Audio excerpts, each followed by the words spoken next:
If you're watching this video right now, you are probably panicked because you've got a brand new Elegoo Neptune printer and it is not working. But in the words of Hitchhiker's Guide to the Galaxy, don't panic. It's going to be okay. On Reddit and in video comments, I'm seeing that some people that just bought the new Neptune 4 series of 3D printers, and especially those with the Neptune 4 Plus and Neptune 4 Max, are experiencing either software or hardware problems or a combination of both. In this video, I'm going to go over the most common issues I've seen reported, what I've had happen to my own printer, and talk about the causes and hopefully the solutions to these issues. At the end of this video, I'll go over some tips about the firmware update process that are important to know before you do that.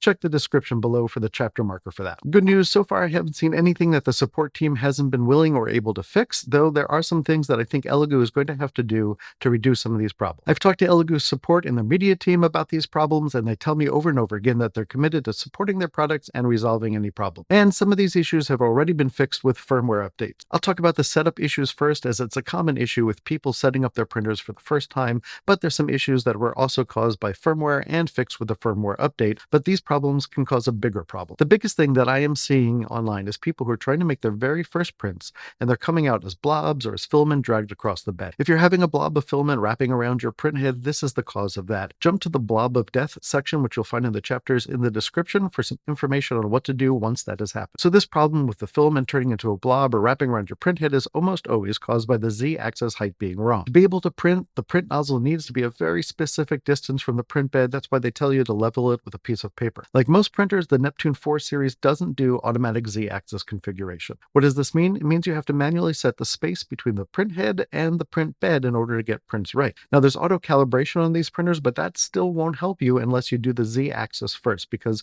all those other points are the points different from what the Z-axis should be. So the issue here is that the original shipping firmware did not properly save the Z-axis offset. So you'd set the Z-axis like the instructions say, and then save your configuration, and then the next time you printed, it turns out the offset would go back to 0, so it would go back to the default home height. As a result, you'd think that the printer was calibrated right, but it was really several millimeters above the bed. This brings us to the main software issue, the lack of official support in the slicing programs for the Neptune 4 series. There are hundreds of settings that need to be correct to print something properly on a printer, and a printer profile is a preset of all those settings. The best settings come from the manufacturer because they know exactly how the printer works. But right now, the only program with Elegoo's official profiles is Elegoo's Cura, which comes on the thumb drive shipped with the printers and you can download online from their site. It's an okay slicer tool, but the regular non-Elegoo version of Cura is up to 5.5, and a lot of features have been added to it since then. Elegoo had sent me their profile for the Prusa slicer, and it's a good profile, but it's not the finished profile. So if you want to print with the manufacturer's settings, you have to use the ancient version of Elegoo Cura. This is causing problems for people because they're trying to print from other slicers, and the slicers don't have the real support, and the prints will come out wrong. The fantastic YouTube channel Uncle Jesse has some great profiles he made on his channel, and I will link to his channel in the description below. There's also a great profile I've been using for the excellent Orca slicer that came from the YouTube creator Biffius, and I'll link to that video from the creator in the profile below. Okay, so the more annoying software issues are really caused by firmware problems. Clipper is the name of the firmware that runs the Neptune 4 series of printers. You can sort of think this like the operating system, but it's not exactly the same, but stick with me for this analogy. So you buy a new iPhone with the latest operating system, but when you go to use it, there's a feature that doesn't work right. Let's say the battery drains too quickly. Apple fixes the problem and releases a software update that you have to download to make your battery work. There wasn't anything wrong with the battery, the update just fixes the code that was causing the problem, but it seems like the battery is not working. The first hardware problem that people experienced, myself included, was a grinding noise when trying to home or calibrate the printer. This was fixed in the first firmware update, and it looks like newer printers come with that firmware fix on them already. If you want to get the new firmware, there's two ways to do it. You can go to the Elegoo subreddit at r/Elegoo, where their support people monitor the comments. You can also email their support at 3dp@elegoo.com. Be sure to send along your serial number, which is usually on the printer under the print bed. In fact, anytime you contact their support, include the serial number and a photo of what's going wrong. They will always ask you for that. Next up is problems where the printer control panel gives you an error message, usually one that doesn't make any sense. You might see it saying that there's a problem with the MCU or Moonraker had a problem, but as a general user, there's no real way to know what that means. The good news is that it's not a real problem. I mean, it is a problem, but it doesn't mean that the printer is broken. So in addition to Clipper, that is the firmware that the printer runs, there's something called Moonraker. Moonraker is what allows you to connect to Clipper to print something. To connect to Moonraker, though, printers have to use something called Fluid, which is the interface to connect to Moonraker. Okay, So I know that's confusing, but Clipper starts up and that starts up your printer. Then Moonraker connects to the printer and then Fluid connects to Moonraker. In other words, when you start up the printer and you get one of these error messages, it's usually an issue of those three pieces of software communicating with each other.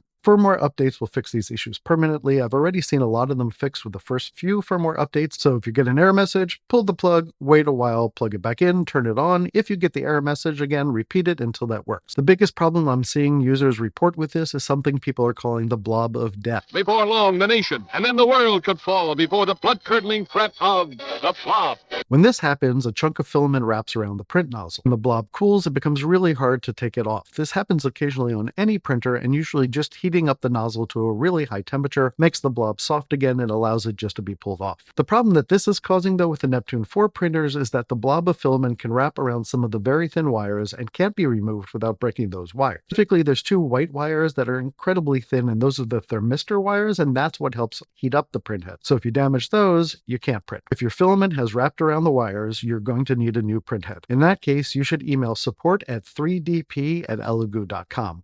Again, make sure that you give them the serial number, which is on the printer under the print bed, and send them a photo of the printhead with the filament stuck around the wire. If you want to get a better picture of that for them, you can take the printhead back off of the printer and take a picture because the blob is usually most problematic in the back. When this happened to me, I offered to buy a new printhead from them. They refused to take my money. They shipped the printhead from China the next day, and I got it by FedEx about 9 days later. I even had a problem with my Neptune 4 Max where I accidentally crimped the cable when I was moving things around, and then I had issues with the extruder. Support sent me a brand new printhead and a new cable. It was a bit daunting to replace the cable, but they sent me a very well illustrated diagram and it only took me under an hour. Okay, so those are the main problems I've seen people report with the Neptune 4 printers. If you've experienced any of these or any other problems, let me know in the comments below. For people who are going to update the firmware, here are some important tips. When you download the firmware update files, there will be one set of files that goes on a thumb drive and one set that goes on a micro SD card. So now you have to buy a micro SD card, but at least they're cheap. So you put the firmware for the printer on the thumb drive and the firmware for the controller goes on the micro SD card. The first thing you're going to do is turn off the printer and put the thumb drive into the USB port. Then turn on the printer, and when it's started up, go to Settings, About this machine,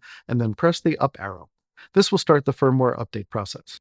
After this is done, turn the printer off and leave it off for a minute or two before you do this next part.